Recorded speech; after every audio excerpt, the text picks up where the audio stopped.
So tonight we are, oh yeah, I guess feels like forever since I've done this and it's not, but I want to make sure I share my screen. And there we go. So hopefully everybody's seeing my presentation here. Go ahead and I'm gonna, and there we go, get started.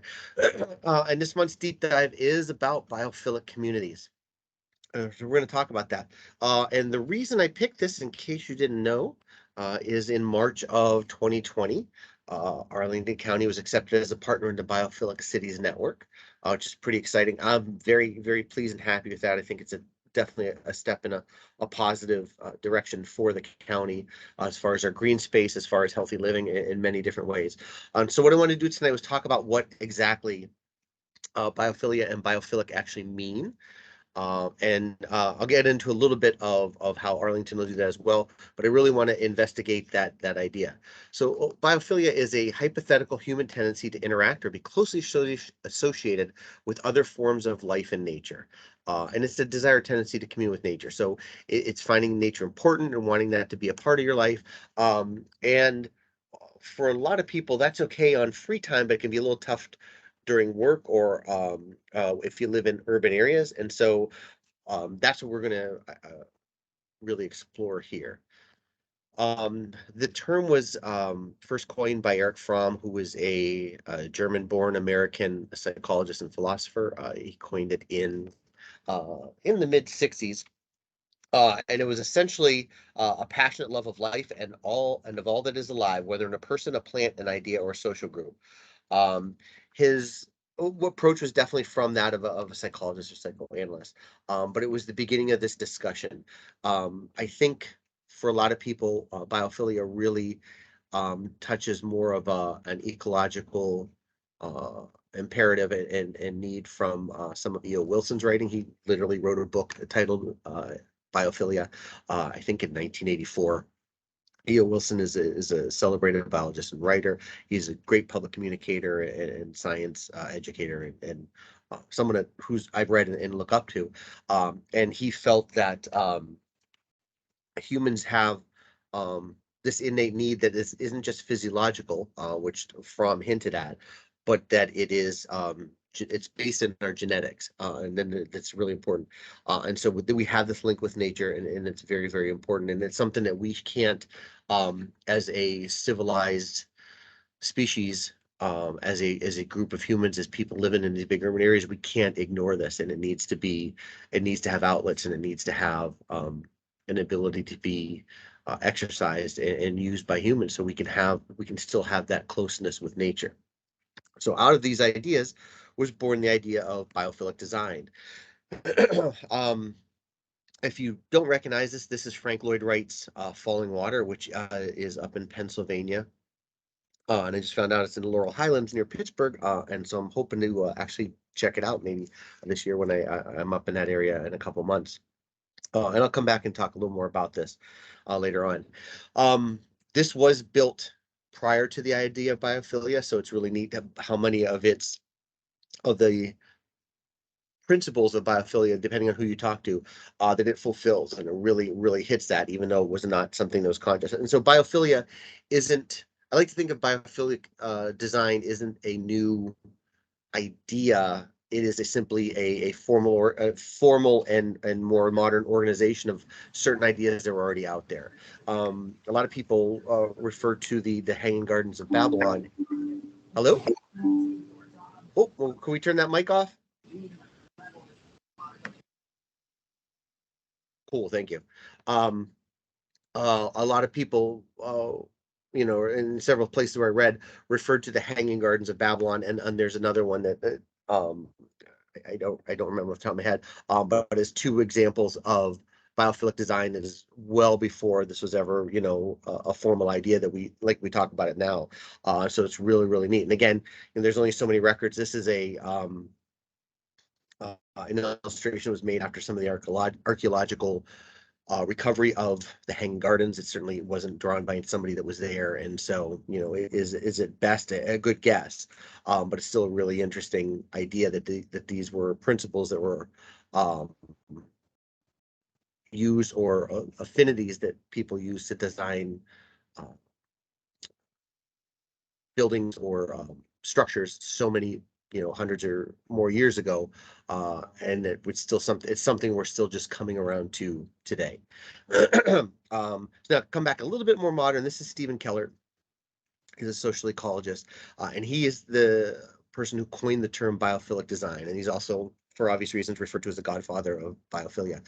And I really, really appreciate this quote, and I'm going to read it out in whole. So as I move something here so I can actually see it. Good design has an atomic quality. When things are organized in a coherent and integrated way, you get these emergent properties, so the whole is better than the sum of its parts.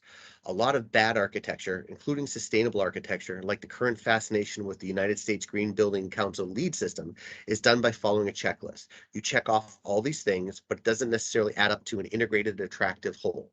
I'm not trying to take a shot at LEED certification. I think LEED certification is a pretty neat idea, and I think it's a good idea, and it's a good guy. It's a good checklist, and that's exactly what it is. What I like about this is he part of, I think, what's really really important with biophilic design is it needs to be attractive.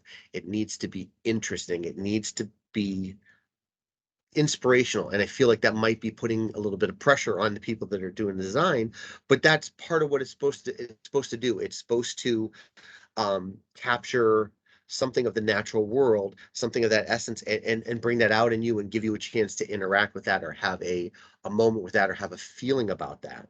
And if it doesn't have that, if you're just checking off like, well, we got some permeable pavers and we got some plants on the roof and we're using solar power, that's not really exciting. And I've seen some Leeds buildings that aren't very exciting. They do what they're supposed to do, and that's great. That's not the problem.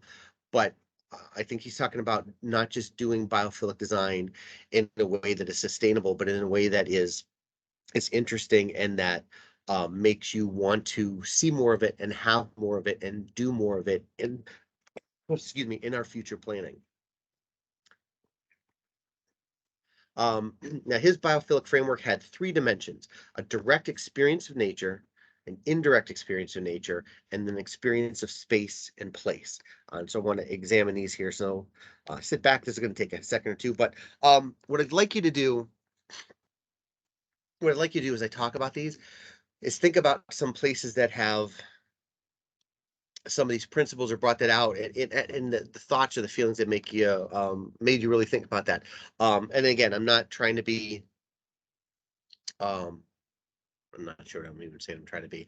But I want you to have those emotions because as I was compiling this list and looking at these different pieces, they made me feel they reminded me of some places that I really, really liked, and it was because they had this direct experience of nature as part of it. And the direct experience of nature is tangible contact. So it's not just it's lighted, it's you're experiencing light from outdoors. So for example, the first item on this list is light. This gives you a chance to orient to the day, to the season. It helps with wayfinding and comfort. It also helps with time, and so it creates patterns and movement.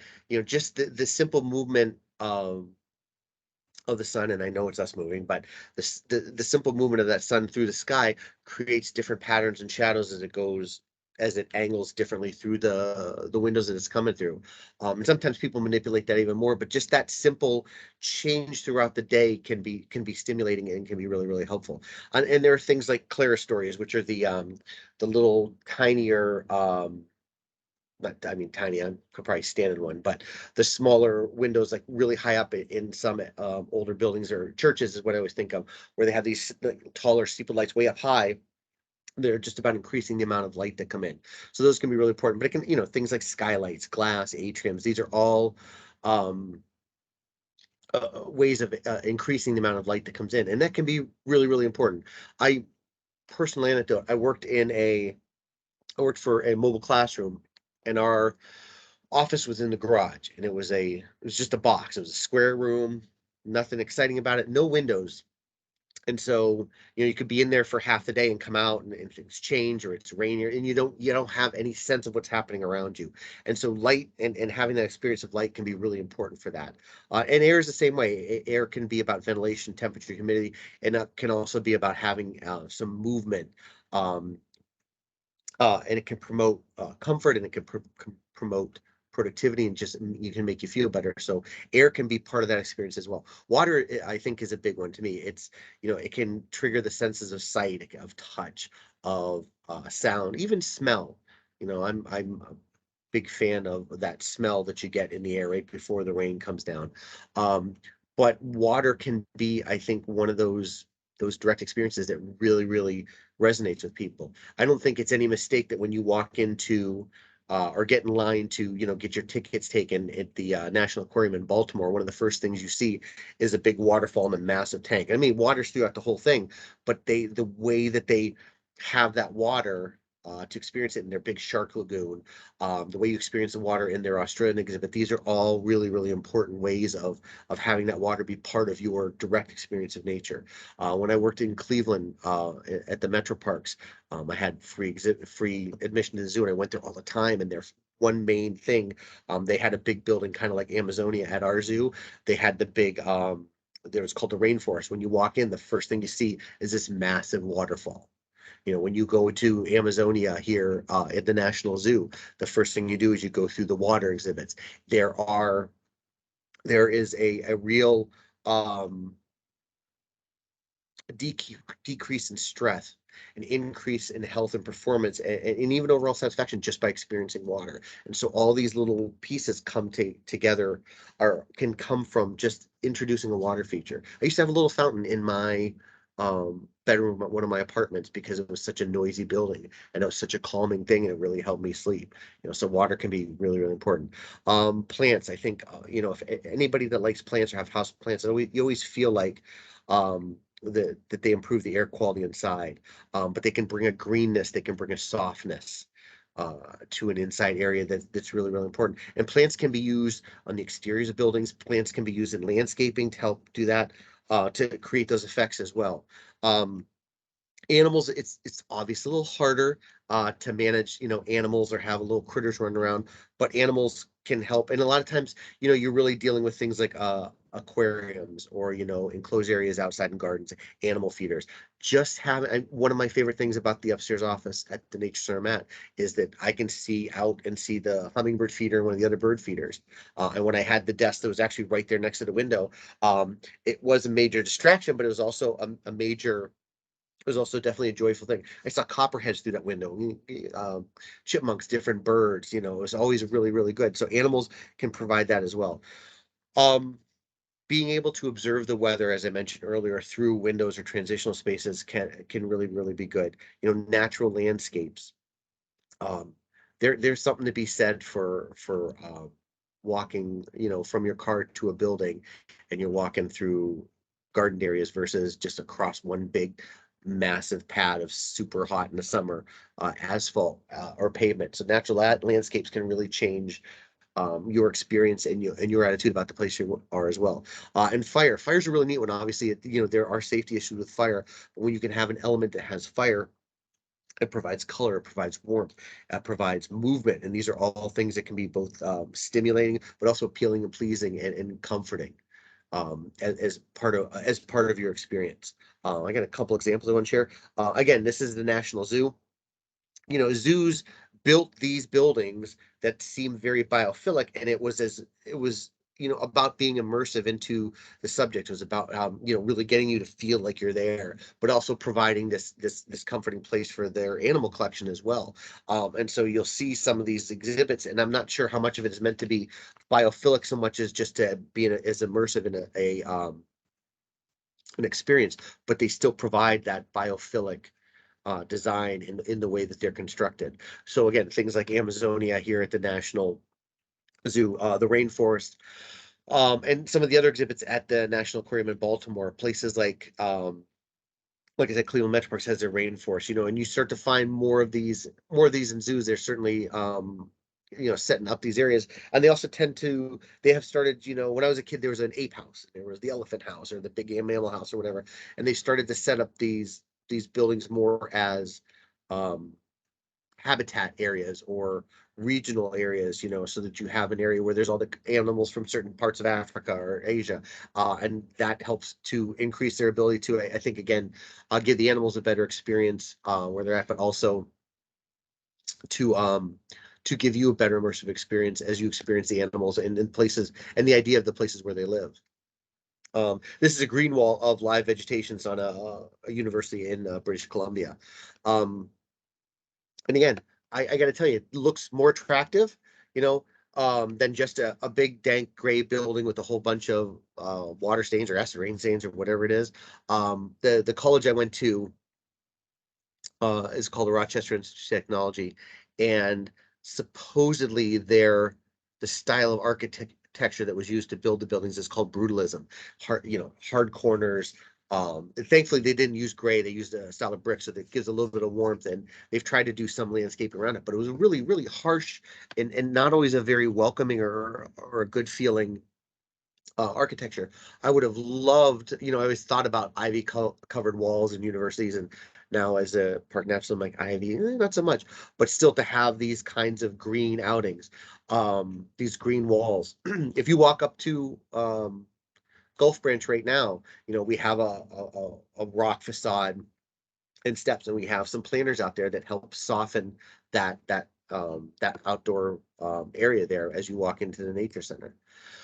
This is great. I mean, there's like, I think, 1,000 potted plants in this area. This is called Second Home in Lisbon.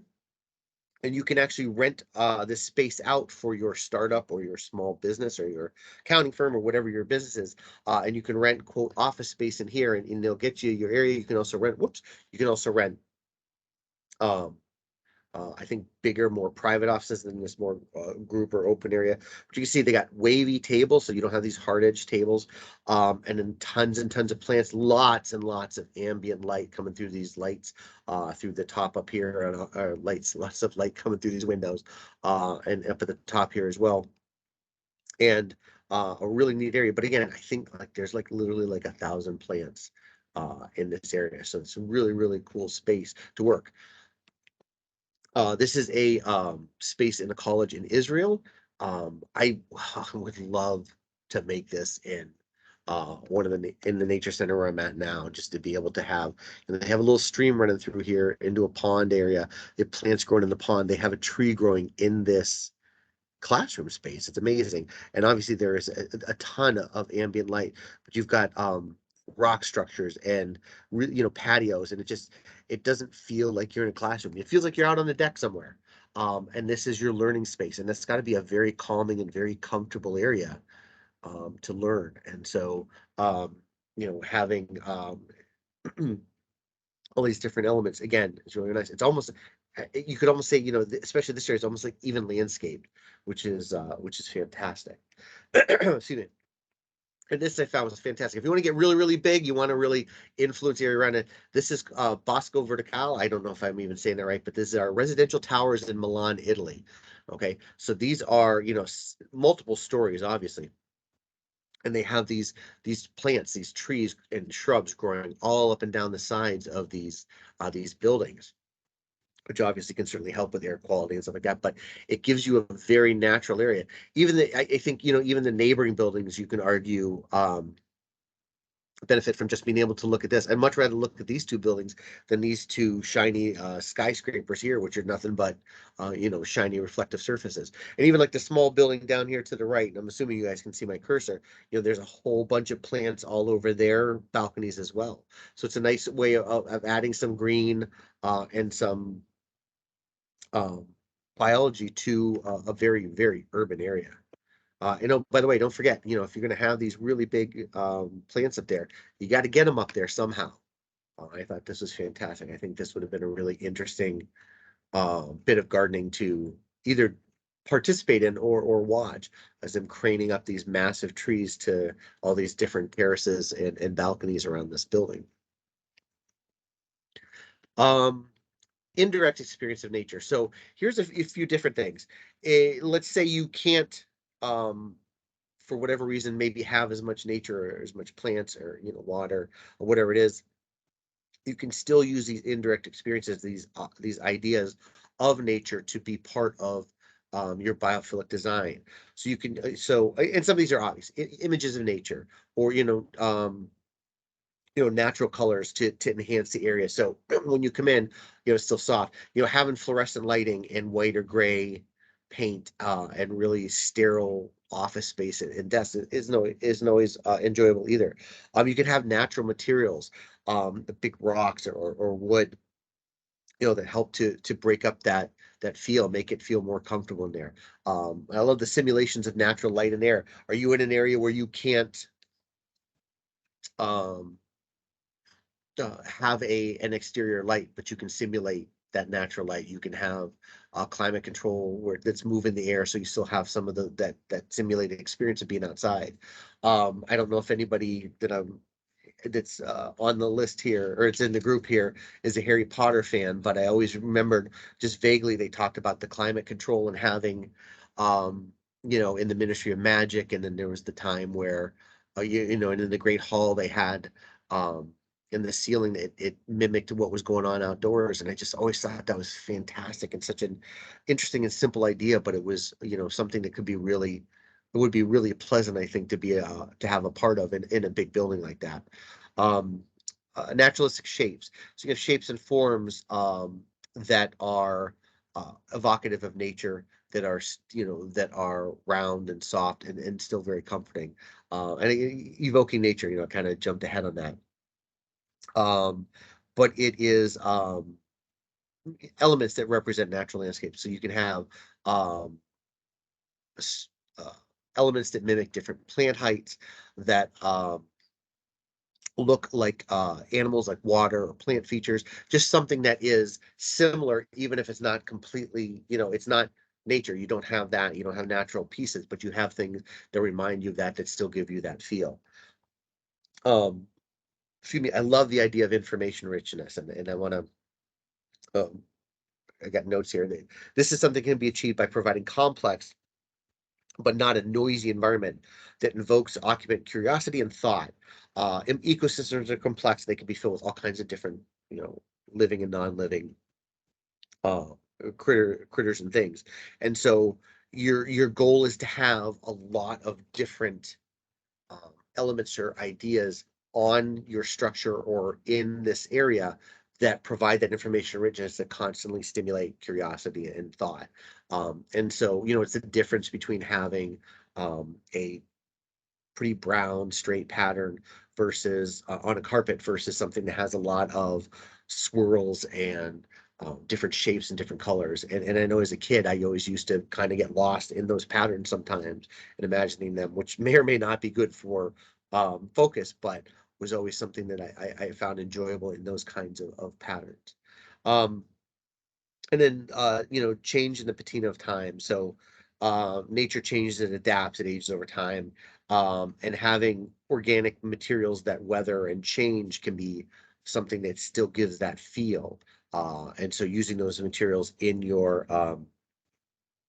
building can achieve that kind of feel as well. And you get natural geometries, anything that's repetitive, varied patterns. These are many circles. Honeycombs is a really popular one, but they can be organized over windows. They can be organized throughout the building. But these repeating uh, shapes, they uh, can um, provide flow instead of really harsh or really harsh angles or really straight edges. So it's just a different thing. Like I said, this is I always think about the where I went to college, and that always comes in.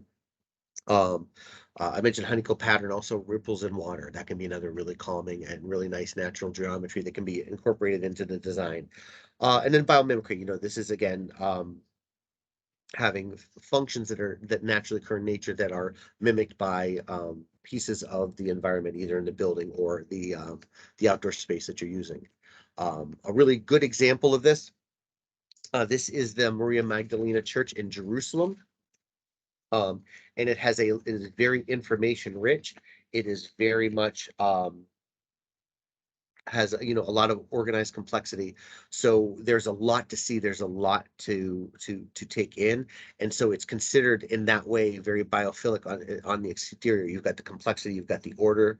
Um, it's shown through the repetitive use of the domes. The domes are onion shaped, um, which I I don't know if that's a stretch or not, but I always think that's kind of neat as well. And then you've got the columns, they have leaf like fronds. There's just a it's not it's not just flat, it's not just sharp corners. There's a lot of pattern here, and again, that's considered to be a biophilic design. um there's also things called prospect and refuge, which I'll come back to in my next set of examples. But those are concepts that are in here as well. So it's a really fantastic thing. And again, this church was consecrated in 1888, so well before the idea of biophilic design was even out there. But it has a lot of these features, and it's considered a really good example of those specific features. So space and place.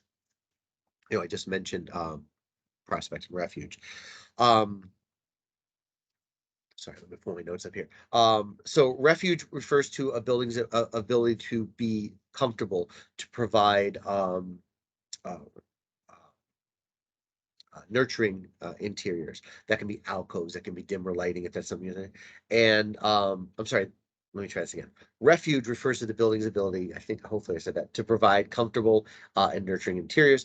Prospect emphasizes horizons movement and sources of danger, apparently. So you get these two different things, and so having high places with balconies, having low places in dim light that are back in the corner. These are different areas of a place that can increase that experience of both the space and the place, and provide comfort or inspiration for somebody that's in there. Again, organized complexity.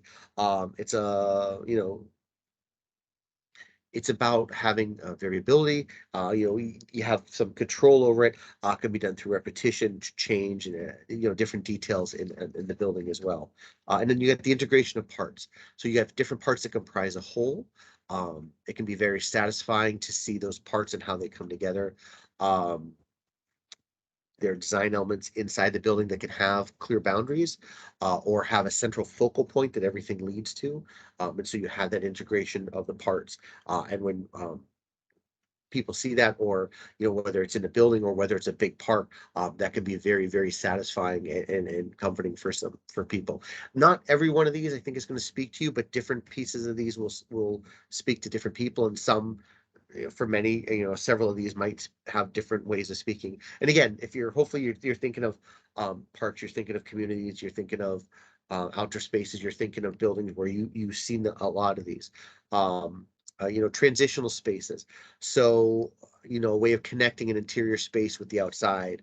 That can be windows, that can be, doorways or openings.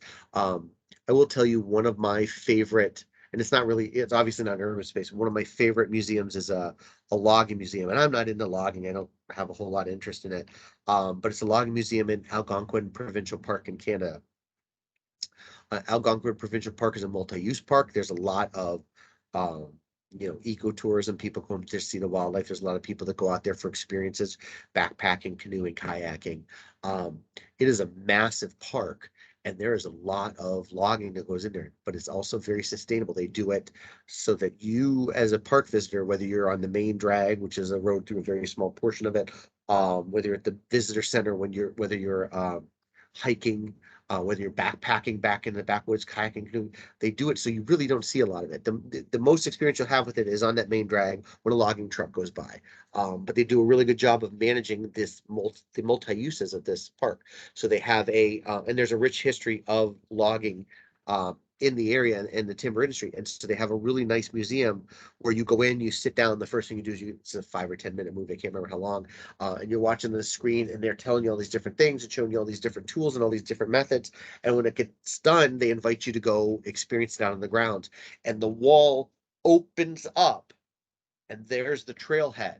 So you get out of your seat and you walk out this wall that is no longer there, and you get right on the trail and you walk out. And it's, to me, that's one of those, that's a transitional space that really um, sucks the visitor in. It's just such a neat thing. And then you go out on this trail and there's every um, vehicle, every tool, every method that they talked about in that video, you get to experience along the way. And so it's a really immersive thing. And again, like I said, I would have, I remember the first time I went up there for leading the trip with I worked with Cleveland Metro Parks, and I was like, logging museum. Well, this, at least we'll get to go out on the boardwalk in the afternoon. And that turned out to be my favorite part of the day, was the logging museum, and just, what I learned from it, how interesting they made that space. And I think it also had to do with mobility. That's the ability for your people to comfortably move between different spaces, even whether it's complex or simple. It doesn't have to just be simple, but the ability to move between them. And then there's a feeling of security for occupants as well. And then, of course, cultural and ecological attachment, which I hope everybody understands. But you've created you can create a sense of place that is important culturally or ecologically, or both, or that place may already have it and you enhance it and incorporate that in the design of the area. So these are again those three um, pieces of biophilic design that Keller talks about, and these are all these different I guess dimensions of it. So you got these three main pieces, but it was direct experience of nature, indirect experience of nature, and then obviously experience of space and place. So let's come back to Frank Lloyd Wright's Falling Water. This was built in 1935, well before biophilia was itself was even coined, certainly well before biophilic design. But what's really neat about this structure is it was built for the Kaufman family. If you're not from, I know Kaufman's in the stores, and from Western Pennsylvania. I don't know how familiar other people were, but it was built for the owner of that in that time to have a place to go, him and his wife to go. Now I think it's open to the public and you can come and view it. But what Frank Lloyd Wright did was he created this human nature connectivity before that was really something that was thoroughly thought of.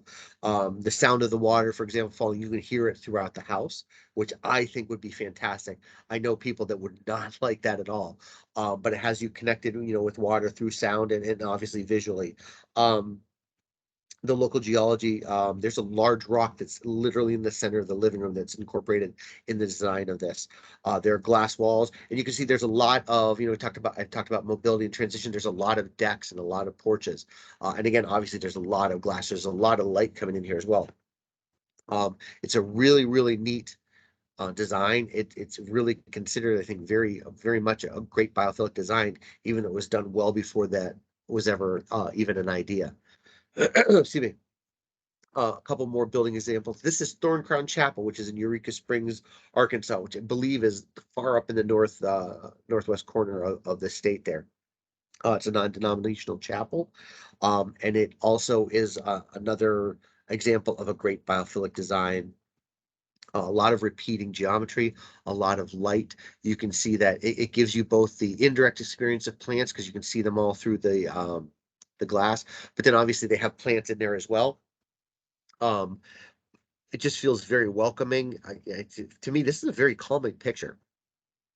Um, and I think it's a really neat and interesting idea of biophilic design.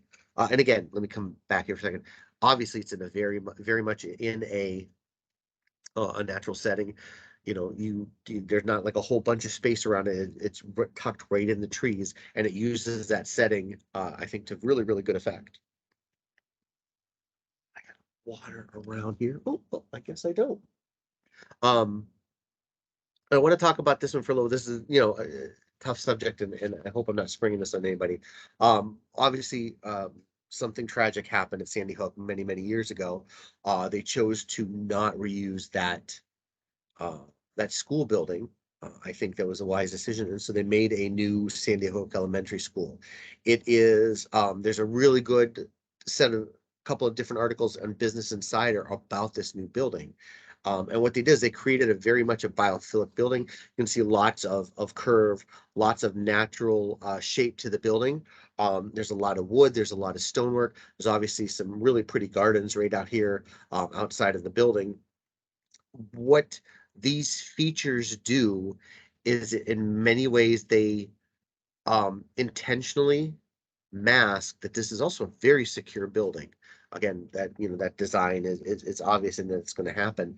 And in these articles, they talk about, and I don't want to go into a whole bunch of security because I'm not into that's not what I'm into, but they use a biophilic design to make it feel very warming, very welcome. And I'm going to show you another picture in a second here. I certainly would have no trouble with having my daughter go here. I think as a kid, I would have thought this was the coolest school I'd ever seen. And again, it's born out of a very tragic event and a need to feel safe. And they talk in the articles about a lot of the safety designs and how you simply don't see them because of the design of the school, or they're there and they're obvious, but you don't think of it in that way because it's so pleasing. And so in this way, they had a design, a firm design this building. It's very much a comfortable area, even though it is probably more safe and secure than most schools in the country. One of the areas I thought was neat is this atrium where they have, again, here's your indirect nature experience. You have these structures that look like that are evocative of trees. You've got this mini forest here in the atrium. At the atrium's got these big windows for direct experience of light. You can always, see what it looks like outside. They also talk about how the light these big windows make sure that you're always going to see if there's somebody out that shouldn't be out there that's approaching the school, which is a really chilling thought. But again, I don't think any of the kids are going to think about that. Hopefully, a lot of the adults aren't completely focused on that. It's a beautiful, beautiful space. It's really nice. You've got round, soft benches of varying heights and sizes here as well, and a nice fine geometric pattern on the carpet. It's a really, really, really neat area. And the community examples. I think Singapore is probably, this is what I'm going to talk about. And Oslo is also a really good one, and that's worth a Google or a look up as to some of their biophilic principles that they use in their city. Singapore is called a city in a garden. They have a lot of fascinating ideas. I'm not even going to try to pronounce couldn't find a pronunciation. I'm not even going to try to pronounce that. But this is a park in Singapore that was designed. It looks very Central Parkish. It's surrounded on a lot of sides by buildings. This is actually government housing that you see here in the back. But imagine, government housing can have a stigma, but imagine having this view out the back and access to this park. This is an amazing park. This is actually a small river flowing through here. Do I have the name of the river? Thought I had the name of it. I think it's the Kalang. Yeah, the Kalang River. And it's a flat water bed, so riverbed. So I don't know how much it floods or not, or how much is controlled. But you can see here in the before and after pictures. This is the park before, and if you look to the right, my initial reaction was, wow, there's a few less trees there, but I don't know that there is. I think part of it is the angle, but you can see there's trails and access to the green space, and the river is actually there, and I don't even see it here. It's very small and tiny, and so it almost looks like they did a nicer job of incorporating the river into the park. And also giving people access to it. Because again, come back here for a second. I love this picture of all the people enjoying it, and they're in the grass. It's just a really, really neat area. And you can see there's a lot of green space in and around the buildings here throughout the rest of Singapore that's in this picture. And Singapore's massive. I really don't have a good handle on some of these areas, what these mean. But this is was built as kind of a buffer between two of these areas, but at the same time is also meant to be a place for um, people who live in the city to experience nature lovers to enjoy it, and just give everybody kind of a nice nature experience in the heart of the city. Another place that's really amazing. This is the Gardens by the Bay Park, which, if I remember correctly, it's like 250 acres of nature area and experience that's set aside. And I'm specifically talking about the Super Tree Grove, which are these big, massive structures here, which are artificial. They're art. The biggest one in the center here, I think, is 16 stories high. Um, but each of these super trees is covered with vertical gardens. And this little graphic here is from their website. The tallest one, again, 16-story building. There's over 162,000 plants of more than 200 species in these vertical gardens. It's absolutely amazing. They use solar energy. 7 of the trees harvest solar energy. They also have nightly shows where they have lights and the music, and I'll show you a picture of that in a second. But these are massive. This is a major tourist attraction. Just this alone makes me want to go there. But if you look up the gardens by the bay in Singapore, they have a couple of really they have several other cool features that just this it's like a world-class nature park where people can check it out. And again, here's at night. You can see the trees are all lit up. They got music playing. This is a walkway that is up high and suspended where you can get up and experience the top of some of these super trees. So you can see what's growing in these upper areas as well. Just it's amazing. Singapore has definitely done some amazing things for biophilic design, and they use them a lot. It's very much a central part of their urban planning. So, and I think when we're talking about biophilic design, and I mentioned that Arlington has joined the Biophilic Cities Network. Biophilic design is really not just about the buildings; it's really about communities. It's really about planning an a way of ethically planning your city to embrace nature and enhance nature and not just do things the same old way. And there are a lot of benefits to biophilic design. There's improvements in metaphysical health. There's a lot of evidence about how early childhood development can be more healthy around nature. Hopefully, none of that is new. I had something here I wanted to. There's a couple stats, and I got my stuff all turned around. Apologies. Here we go.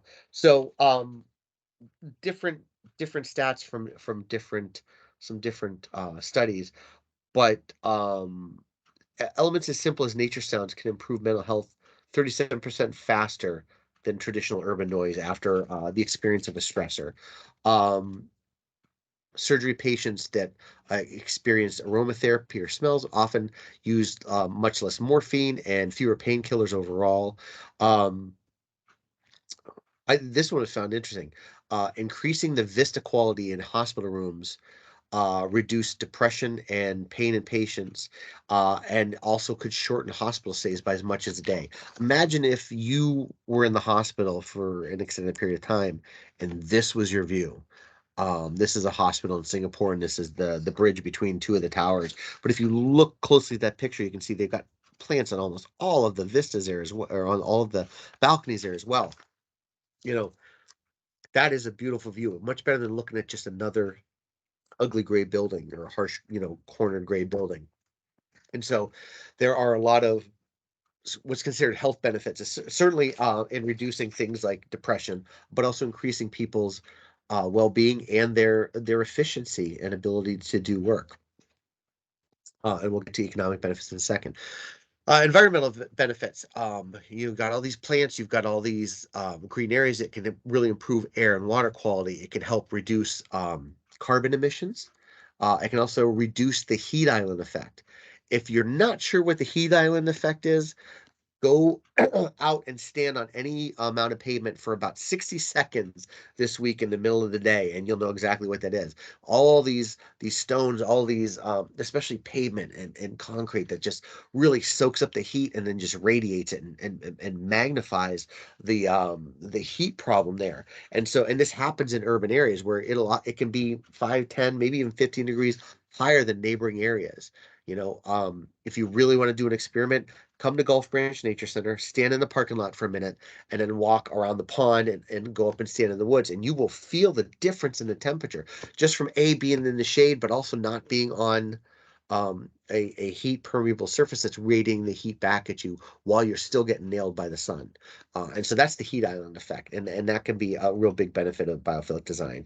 When you're using all these green uh, putting plants on all these surfaces, that's going to help with your stormwater runoff. It's going to increase your biodiversity when there's more plants and more natural areas for organisms to use, and it can increase the local resilience to impacts of climate and weather. Economic benefits, as I mentioned earlier, um, you know, there are studies that talk about people's ability to um, feel better, and there's less depression. So anything that increases health is certainly going to help employers as far as, the cost from things like their healthcare and things like that, lost time, but also, when employees are in better mood, they tend to work better. So there's an increase in employee efficiency and health, or maybe should say increase health and employee efficiency. It increases property values, makes that also in turn makes your area more valuable and more desirable for business to move in. Uh, Better moods can reduce crime rate. Um, there's even a study that showed that here it is. Increasing daylighting through skylights in the store increased sales by about 40%. It's just a crazy idea. If there's one stat that could end malls, that would be it right there. Um, and I thought this was interesting. There was a study that looked at a city like New York City, and they saw that savings nearing $470 million could be made to increasing worker productivity and 1.7 billion from reduced crime expenses just by switching to biophilic design. Um, how accurate those are, I don't know, but those sound like really compelling numbers for taking a look at increasing biophilic design. There's even studies that show that just by having a tree-lined or heavily vegetated street, that would increase foot traffic by consumers to shops on that street by 25%. Um, or would increase foot traffic, sorry, and those consumers might spend as much as 25% more. So there's all these different kinds of this. That's the enhanced retail activity. So there's really, really interesting numbers and a lot of compelling reasons to do biophilic design. And then there's sustainability and resilience. Last guy you're going to meet today is Timothy Beatler. He wrote Biophilic Cities and The Bird Friendly City. Skipping the subtitles there, so I'm running out of time. And I love this quote: "The choice between city and nature is a false choice and an unnecessary and outdated dichotomy. Biophilic cities and biophilic urbanism transcend this dichotomy and present a compelling new vision for a rapidly urbanizing world." One other quote, which I didn't pull out, but he essentially said, this is an ethical choice. As cities expand, they have an ethical obligation to protect natural areas and protect species. And while some people always talk about, we got to go out and preserve these natural areas before the cities expand there, um, one of his philosophies is to we got to get out in the urban areas and start preserving there as well before they go too far the wrong way. And he studied a lot of areas in like Europe and Asia to see how they're doing it and try to bring some of that back into the U.S. Um, and he has these biophilic pathways for urban resilience. And I'm not going to go through the whole thing, but the idea is if you have biophilic urbanism and you create these green cities and sites and neighborhoods and buildings, and you have people that understand and participate in this, there is as a higher adaptive capacity for healthy behaviors. There's also more social capital and bonding and commitment to the place and home. It creates a love for the place.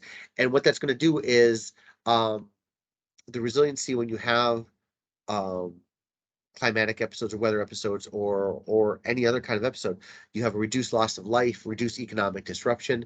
You return to normalcy is quicker. Hopefully, you have reduced ecological damage, but it also just makes the population more successful with coping. And also coping with scarcity and a happier and meaningful life for the people that live there, which I think is a fantastic um, outcome. And again, sometimes to me, this really comes down to when you make a nicer city and you're getting out of that urban area, what you feel is important or what you want to see, it makes you care for it more and want to take care of it more and want to fix it or get it better quickly when things do happen. And so it's really, really some interesting stuff there. So coming back full circle, in 2020, Arlington County was accepted into the Biophilic Cities Network. There are a lot of great resources here. I highly recommend checking out this website, biophilic.cities.org. On it, they talk about themselves. There's some really good webinars that you can watch, including one with, if you know Stella Tornay, who runs Capital Nature, does a lot of stuff in DC and in the neighboring areas. Oh, there's a good presentation there. Who's in the network? 26 cities, including us. We're first, because which is fantastic. But a couple to point out, there's several really neat ones from around the globe. But regionally, we're pretty strongly uh, represented. You got Norfolk, you got Reston and Richmond, and you got Washington, D.C. So it's really neat to see there. I was really pleased to see Pittsburgh, like I said, growing up in Western Pennsylvania. And it's really neat to see these cities here, and hopefully they're continuing to expand. But it's a network to really help share ideas and see what's going on, and also recognize that these are cities that are making an effort to be more biophilic, to have more sustainable design and green um, uh, green buildings and green spaces. And as a member, to understand what this means as a member, these are 5 indicators that Arlington will monitor as a member of the Biophilic Cities Network, that they'll keep an eye on. Expanded biophilic planning and design principles throughout existing policies and processes. I'm really excited about this because I'm looking forward to seeing some of the new things that we do, and I hope these come about. Number 2 is obviously, I hope you'll recognize that that's kind of my wheelhouse. Educational opportunities for the community. Um, obviously residents and development stakeholders, about the benefits of biophilic principles, but also to further the presence of nature in our buildings, facilities, homes, and public spaces. Number 3, we're going to expand natural elements within Arlington's built environments, as well as the conservation of the natural resources we already have. Number 4, creation of publicly accessible urban nature projects. And I also love number 5, equitable access to green spaces, parks, and other natural elements. I think I mentioned Oslo earlier, and I think one of the neatest things I read is, they've been working to move some of their roadways underground. They're working to connect all their green spaces so the residents can get there either. And I think if you look at, I don't know about the life expectancy, but if you look at the happiness index of people that live in Oslo, it's up there. It's pretty high, and I think part of that is the biophilic design of um, their city. So I think this is I think Virginia Highlands Park, a nice example of a good urban space that's also biophilic. And I love this quote. I want to end with this quote from Andy Warhol. If you have land and you don't ruin it, it's pretty stuff. That's me paraphrasing Andy Warhol. Anywho, thank you all. If anybody wants to email me, or has any questions or wants some of those references, I'm happy to send them to you. But I don't know if I'm going to check the chat, but I don't know if anybody has any questions. Any specific biophilic projects since acceptance? I don't know. It's only been 2 years, and they kind of plan on a um, uh, kind of like a 10-year plan. And they're just starting it, so I'm not sure how much of that is creeped in there, but they that is something I'll keep an eye on as well. But I'm not in the loop on that, so I don't really have the answer to that. So, but we'll see. I have some ideas and things that just like to change around our nature center. I think this was a really fun and interesting presentation. I hope you all enjoyed it. Um, thank you, Eileen. Does anybody have any questions about anything I presented, or um, any part of the program?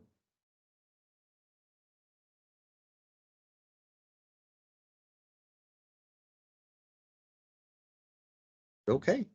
Thank you, Denise. Well, I appreciate y'all joining me this evening. Oh, glad I saved that till the very end. Thanks for hanging out with me tonight. I hope you all have a good evening. I see someone's typing. I'm just gonna check that one real quick, and then I'm gonna probably end the meeting. So thanks all. Appreciate your time tonight.